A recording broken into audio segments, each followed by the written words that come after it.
हमारे जीवन में बहुत सी छोटी छोटी सामान्य बातें होती हैं जो हमें पता नहीं होती हैं। ज्ञान गंगा के इस 3 पत्ती कार्यक्रम में आज हम ऐसी ही कुछ बातों पर चर्चा करते हैं। पहली बात है कि हम जब सो जाते हैं तो हमें खर्राटे क्यों आते हैं। कुछ लोग कहते हैं कि सर्दी में खर्राटे आते हैं और तरह तरह की बातें लोग बताते हैं, लेकिन इसका कारण होता है कि खर्राटे तब आते हैं जब हमें सांस लेने में, यानी ऑक्सीजन को अंदर लेने और कार्बन डाइऑक्साइड को बाहर निकालने में कुछ श्वास की नली में कोई रुकावट आती है। हमारा जो वाद्य यंत्र बना है जिसे सीटी कहते हैं, या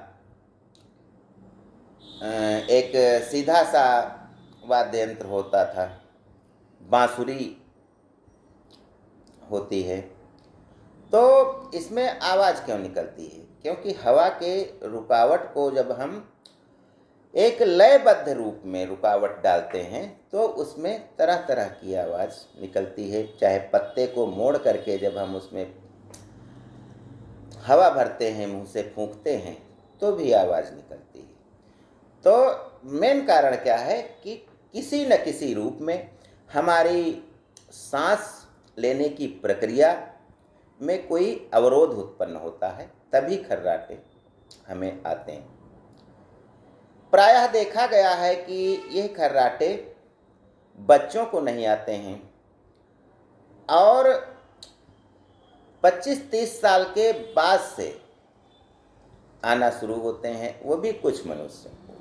तो इसका कारण यह है कि ज्यों ज्यों हमारी उम्र बढ़ती जाती है त्यों त्यों हमारी त्वचा जो होती है, जो हमारी मांसपेशियां होती हैं, वे विखंडित होती जाती हैं, बूढ़ी होती जाती हैं और लटक, जैसे खाल लटक जाती है, ऐसे मांसपेशियां जो श्वास नली की हैं वे भी ढीली हो जाती हैं।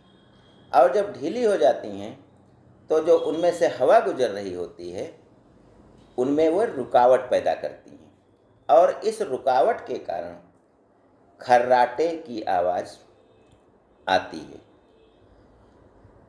इसका एक और कारण है कि किसी विशेष परिस्थिति में जब हम सो जाते हैं, हमारा सर किसी विशेष एंगल में होता है तो भी सांस लेने में रुकावट पैदा होने लगती है, गर्दन टेढ़ी की होने की वजह से, तब भी खर्राटे आते हैं।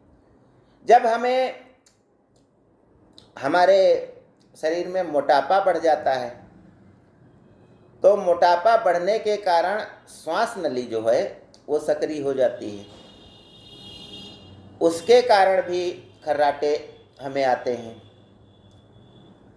और ज्यों ज्यों उम्र बढ़ती है त्यों त्यों हमारा जो मांस है अंदर का, नाक के अंदर का और श्वास नली के अंदर का, वह ढीला होकर के लटक जाता है, जिसके कारण भी खर्राटे आते हैं। तो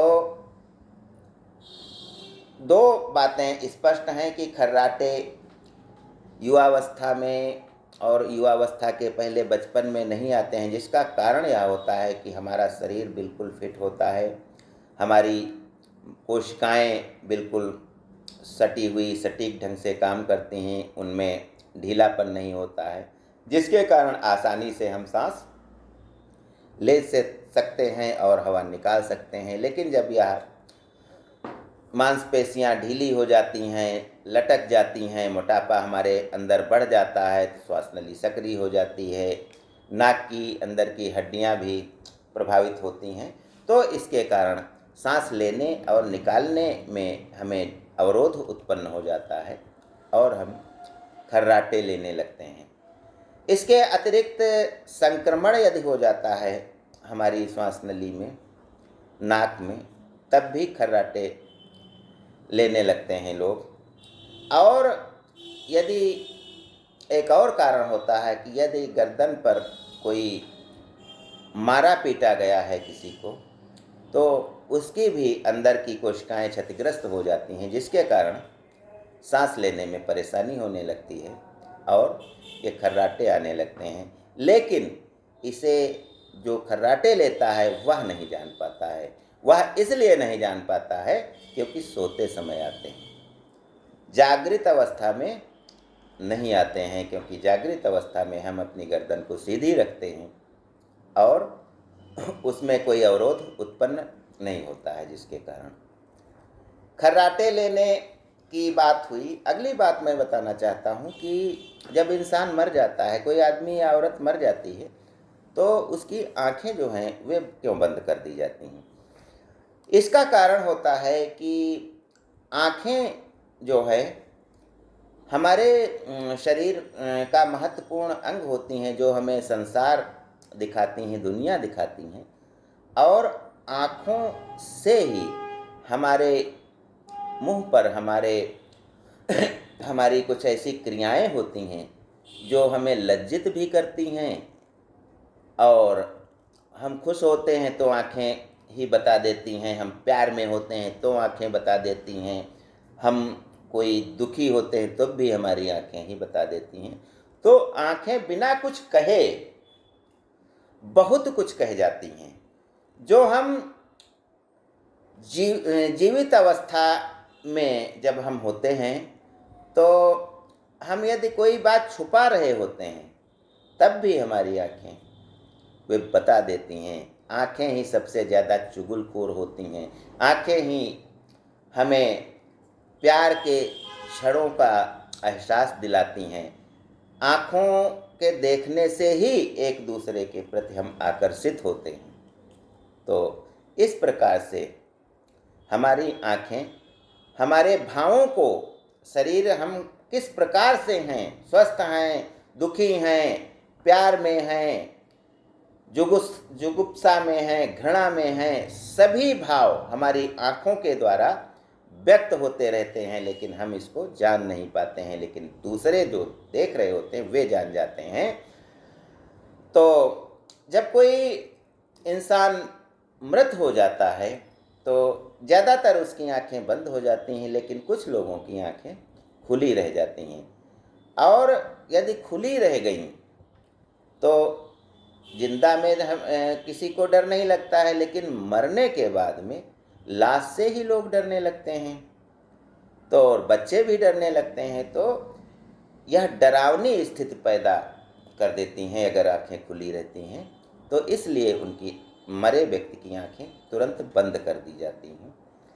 और इसके अतिरिक्त यह भी कारण है कि संक्रमण जो शुरू होता है मरने के बाद, वह आँखों से ही शुरू होता है। उनका रंग बदलने लगता है और वे बहुत अधिक भयानक लगने, चेहरे को भयानक बनाने लगते हैं, इसलिए उन्हें बंद कर दिया जाता है। मरने के बाद आँखें देख तो नहीं सकती हैं कुछ, लेकिन यदि आँखें कोई दान करता है तो तुरंत निकालना जाना जरूरी होता है, क्योंकि उनकी कोशिकाएं क्षतिग्रस्त न हो। इसलिए कभी कभी जो इंसान की आंखें मरने के बाद खुली रह जाती हैं, उन्हें तत्काल बंद किया जाता है, क्योंकि कोई असहज स्थिति उत्पन्न न हो। यदि कोई देखने आए तो वह भयभीत न हो, क्योंकि आंखें खुली होंगी तो लगेगा आदमी जग रहा है। अगली बात मैं बताना चाहता हूँ कि आजकल एक फैशन सा चला है कि लड़कियाँ जो है अपने बाएं पैर में काला धागा बांधती। इसका कारण हमारी संस्कृति से कुछ कुछ जुड़ा हुआ है, क्योंकि बड़े बुजुर्ग जो घर वाले हैं वे कहते हैं कि लड़कियां जो है नंगे पैर उनको नहीं रहना चाहिए। नियमानुसार तो जो बेड़ियां कही गई हैं आभूषण के रूप में हमें मिलती हैं, वे पायल होती हैं, लेकिन मॉडर्न युग में पायल और चूड़ी और ये गहने जो हैं इसे बंधन का प्रतीक माना जाता है। तो मॉडर्न युग में इनसे किनारा कर लेती हैं, लड़कियां हों चाहे औरतें हों। तो जो भी पढ़ी लिखी और आगे बढ़ने वाली कामकाजी महिलाएं बाहर निकलने वाली होती हैं, वे यदि इन गहनों को पहनेंगी, भरी भरी चूड़ी पहनेंगी, पायल पहनेंगी, तो उनको कार्य में बाधा उत्पन्न होगी। इसलिए वे ऐसा नहीं करती हैं। और घर वाले जब कहते हैं कि नंगे पैर नहीं रखे निकलती हैं लड़कियां, तो वे उनका मान रखने के लिए काला धागा बांध लेती हैं। और जब एक दूसरे को देखा देखी में लड़कियां देखती हैं दूसरों को, तो वे भी ऐसा करने लगती हैं। और धीरे धीरे कोई बात नहीं है, फिर भी एक फैशन सा चल जाता है कि काला धागा बांध लो, जो फैशन का भी प्रतीक है। और घर वालों की इससे यह भी जो रोक टोक होती है कि नंगे पैर नहीं रहना चाहिए, उसका भी अनुपालन हो जाता है। तो इसलिए काले धागे को बांध लेती हैं, जो बहुत हल्का होता है, पैर में न के बराबर होता है, कोई वजन नहीं होता है। और कहते हैं खरबूजा देख करके खरबूजा रंग बदलता है, तो काला धागा भी इसी प्रकार से जब दो चार ने बांधा और धीरे धीरे फैशन का रूप इसने ले लिया है। अगली बात है कि देसी घी खाने से क्या लाभ होते हैं। घी गाय और भैंस का होता है। तो गाय का घी जो है सुपाच्य ज़्यादा होता है, भैंस का उतना नहीं होता है। लेकिन हर मनुष्य यदि 1 चम्मच घी खाता है तो उसका जो उसके खाना पचने की प्रक्रिया है वह अच्छी हो जाती है, उससे कोई फैट नहीं बढ़ता है, कोई नुकसान नहीं होता है। और इसका एक लाभ यह भी होता है कि हमारे बालों में जो चिकनाहट होती है, बाल में की जो शाइनिंग होती है, वह देसी घी खाने से बढ़ती है। अगली बात है कि मृत्यु के बाद पुनर्जन्म होता है कि नहीं। इस संबंध में जब हम विचार करते हैं तो पाते हैं कि हमारी सनातन संस्कृति में पुनर्जन्म माना गया है। कहा गया है कि आत्मा एक शरीर से निकल करके दूसरे शरीर में जाती है, और यह क्रिया उसी प्रकार से होती है कि वांस कहा गया है, वांसांसि जीर्णानि यथा विहाय तथा परोराणि नरोपराणि नयानि संयाति नवानि देहि। यानी जिस प्रकार से हम पुराने वस्त्रों को त्याग करके नए वस्त्र ग्रहण करते हैं, उसी प्रकार से आत्मा भी पुराने शरीर को छोड़ करके नए शरीर में जाती है। इसे ही पुनर्जन्म कहा जाता है। लेकिन इस मान्यता के बाद भी हमारा विज्ञान इसे नहीं मानता है। और यहाँ तक कि धर्म में भी कई मत प्रचलित हैं। कुछ कहते हैं पुनर्जन्म होता है, कुछ कहते हैं नहीं होता है। तो यह आज तक रहस्य ही बना रहा है। हम नहीं, लेकिन अधिकतर लोग पुनर्जन्म को नहीं मानते हैं। लेकिन जब कुछ ऐसी घटनाएं होती हैं, चाहे वे गलत रूप से प्रचारित की हुई होती हों, चाहे कोई सोची समझी साजिश होती हो, तो ऐसी घटनाएं देखने को मिलती हैं। तो इसके बारे में निष्कर्ष रूप में हम यही कह सकते हैं कि पुनर्जन्म का कोई प्रमाण नहीं है, पुनर्जन्म नहीं होता है।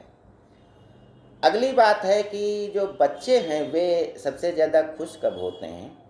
तो जब बच्चे जो छोटे होते हैं, अब तो एक एक बच्चा होता है, पहले बहुत से बच्चे लोगों के होते थे, तो उनको खुशी तब मिलती थी जब सब साथ में होते थे। और एक बच्चा कोई बीमार होता था तो उसके जब डॉक्टर सुई लगाता था तो दूसरे बच्चों को बहुत ज़्यादा आनंद मिलता था।